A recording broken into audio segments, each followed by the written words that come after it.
ಶಾಸಕರುಗಳು, ದಕ್ಷಿಣ ಕನ್ನಡದ ಶಾಸಕರುಗಳು ಒಂದಿಬ್ಬರು ವಿಚಾರಗಳನ್ನೆತ್ತಾರೆ. ಈ ದಕ್ಷಿಣ ಕನ್ನಡ ಜಿಲ್ಲೆಯಲ್ಲಿ ದಕ್ಷಿಣ ಕನ್ನಡ ಹಾಗೆ ಉಡುಪಿ ಜಿಲ್ಲೆಯಲ್ಲಿ ಹಿಂದೂಗಳ ಹಬ್ಬಕ್ಕೆ ಸರ್ಕಾರದಿಂದಲೇ ಅಡಚಣೆ ಆಗ್ತಾ ಇದೆ ಅನ್ನುವಂಥ ಮಾತನ್ನು ವಿಧಾನಸಭೆಯಲ್ಲಿ ಇರ್ತಾರೆ. ಬಹುಶಃ ಇದಕ್ಕೆ ಒಂದು ಸ್ಪಷ್ಟನೆ ಕೊಡಲಿಕ್ಕೆ ನಾನು ಇಚ್ಛಿಸ್ತಿದ್ದೇನೆ. BJP ಅವರ ಬಂಡವಾಳವೇ ಧರ್ಮದ ವಿಚಾರದಲ್ಲಿ ರಾಜಕೀಯ ಮಾಡುವಂಥದ್ದನ್ನು ಅವರು ಮತ್ತೊಮ್ಮೆ ಸಾಬೀತು ಮಾಡಿದ್ದಾರೆ. ಯಾಕೆ ಅಂತ ಹೇಳಿದರೆ, ದಕ್ಷಿಣ ಕನ್ನಡ ಜಿಲ್ಲೆಯಲ್ಲಿ ಇವತ್ತು ನಾನು ಹೇಳ್ತಾ ಇದ್ದೇನೆ, ಯಾವುದೇ ಹಬ್ಬಗಳಿಗೆ, ಯಾವುದೇ ಧರ್ಮದ ಹಬ್ಬಗಳಿಗೆ ಆಚರಣೆ ಮಾಡೋದಕ್ಕೆ ಎಲ್ಲಿಯೂ ಕೂಡ ಯಾವುದೇ ರೀತಿಯ ತೊಂದರೆಗಳಿಲ್ಲ. ಅದನ್ನು ತಾವೆಲ್ಲರೂ ಯಾರು ಆಯೋಜನೆ ಮಾಡ್ತಾರೆ ಅವರು ಶ್ರದ್ಧಾ ಭಕ್ತಿ ಪೂರ್ವಕವಾಗಿ ವೈಭವವಾದಂಥ ಆಚರಣೆಗೆ ರಾಜ್ಯ ಸರ್ಕಾರದಿಂದ ಯಾವುದೇ ರೀತಿಯ ಅಡಚಣೆಗಳಿಲ್ಲ ಅನ್ನುವಂಥ ಮಾತನ್ನು ನಾನು ಹೇಳ್ತಾ ಇದ್ದೇನೆ.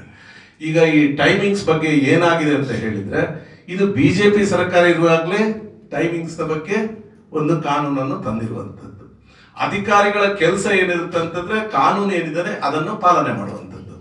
ಆದರೂ ಕೂಡ ಆಯಾಯ ಭೌಗೋಳಿಕ ಪ್ರದೇಶದಲ್ಲಿ ನಡೆಯುವಂತಹ ಹಬ್ಬ ಅನುದಿನಗಳಿಗೆ ಅದನ್ನು ಏನು ನಾವು ಶ್ರದ್ಧಾ ಭಕ್ತಿಯಿಂದ ಆಚರಣೆ ಮಾಡಲಿಕ್ಕೆ ಜಿಲ್ಲಾಡಳಿತ, ಪೊಲೀಸ್ನವರು ಕೂಡ ಸಹಕಾರವನ್ನು ಹಿಂದೆ ಕೊಟ್ಟಿದ್ದಾರೆ, ಈಗಲೂ ಕೂಡ ಕೊಡ್ತಾ ಇದ್ದಾರೆ. ಎಲ್ಲಿಯೂ ಕೂಡ ಈ ಥರದ ತೊಂದರೆ ಇಲ್ಲ.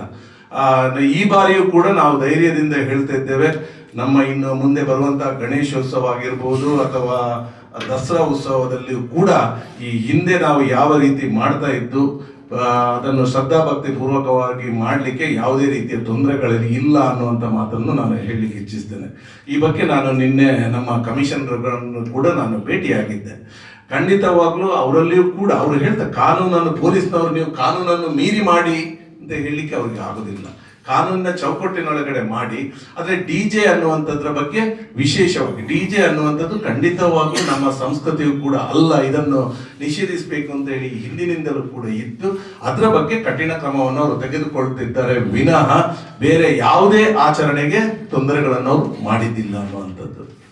ಮೊನ್ನೆ ಕೆಲವೊಂದು ಕಡೆ ಅನಗತ್ಯವಾಗಿ ಹೇಳಿದ್ರು. ಈಗ ತೊಕ್ಕೊಟ್ಟಿನಲ್ಲಿ ಇದರಲ್ಲೆಲ್ಲ ಇದು ಆಗಿದೆ, ಎಲ್ಲಿಯೂ ಕೂಡ ಸಮಸ್ಯೆ ಆಗಲಿಲ್ಲ.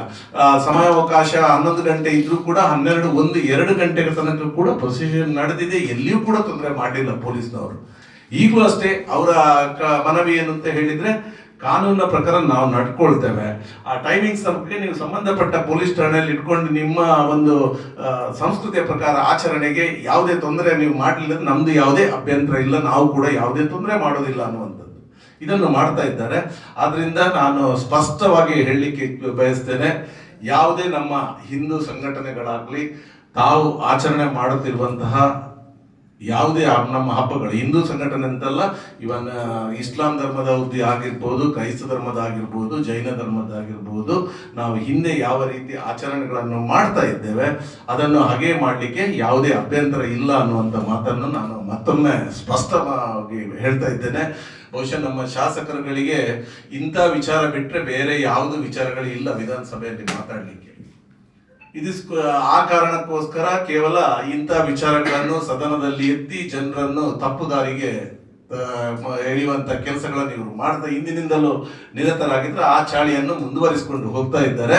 ಆದ್ರಿಂದ ಅವರಿಗೆ ನಾನು ಹೇಳಲಿಕ್ಕೆ ಇಚ್ಛಿಸ್ತೇನೆ, ದಯವಿಟ್ಟು ಇಂಥ ಕೆಲಸಗಳನ್ನು ಇನ್ನಾದ್ರೂ ಸ್ವಲ್ಪ ಬಿಡಿ. ಜನಪರ ಕೆಲಸಗಳು ಮಾಡುವಂತಹ ನಿಮ್ಮನ್ನು ಜನಗಳು ಆರಿಸಿ ಕಳಿಸಿರುವಂಥದ್ದು ಜನಪರ ಕೆಲಸಗಳನ್ನು ಮಾಡಲಿಕ್ಕೆ. ಆ ಕೆಲಸಗಳಿಗೆ ಏನು ಬೇಕು ಅದನ್ನು ಸಂಬಂಧಪಟ್ಟ ಮಂತ್ರಿಗಳಿದ್ದಾರೆ, ಮುಖ್ಯಮಂತ್ರಿಗಳಿದ್ದಾರೆ, ಉಪಮುಖ್ಯಮಂತ್ರಿಗಳಿದ್ದಾರೆ, ಅವ್ರ ಹತ್ರ ಚರ್ಚಿಸಿ ಆ ಕೆಲಸಗಳನ್ನು ಮಾಡುವಂತ ತಾವು ಗಮನ ಹರಿಸಬೇಕು ಅಂತ ನಾನು ಹೇಳಲಿಕ್ಕೆ ಇಚ್ಛಿಸ್ತೇನೆ.